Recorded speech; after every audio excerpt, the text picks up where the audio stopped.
బంగారం దాచిపెట్టావు, వజ్రాలే దాచిపెట్టావు, ప్రాణాలే దాచయేది తాళం. యాడుందే చెప్పు. లేదు, నువ్వు బిల్డింగులు కడతావు, దొమ్మిలు చేస్తావు, దౌర్జన్యాలు చేస్తావు, కబ్జాలు చేస్తావు, వాని ముంచి ఈయన్ని ముంచి అంతా ఎత్తి పెట్టుకుంటావు. నీకు తెలియకోకుండానే నువ్వు వెళ్ళిపోతావు. ఎవడు అనుభవిస్తున్నాడు?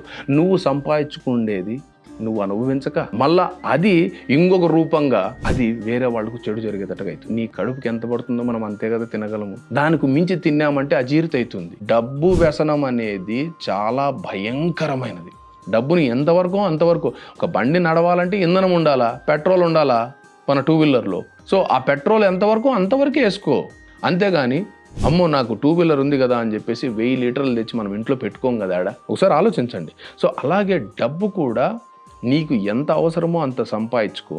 ఒక నెలకి ఎంత కావాలా, ఒక 6 నెలలకు ఎంత కావాలా, ఒక సంవత్సరానికి ఎంత కావాలా, ఒక ప్రణాళిక వేసుకో. ఆ సంవత్సరానికి కావాల్సినంత డబ్బును సంపాదించుకున్న తర్వాత మళ్ళీ ఆ సంవత్సరం వరకు ఆ డబ్బుని ఎంజాయ్ చేయండి. ఫ్యామిలీతో గడుపు.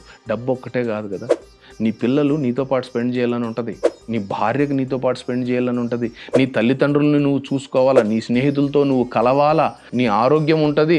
ఎన్ని విషయాలు ఉన్నాయి తెలుసా. దీన్నన్నింటినీ కూడా నువ్వు బ్యాలెన్స్ చేసుకోవాలా. దీన్నన్నింటినీ కూడా నువ్వు సాటిస్ఫై చేసుకుంటా నువ్వు ఒక జీవితాన్ని జీవించగలిగినప్పుడే ఒక పరిపూర్ణత అనేది వస్తుంది.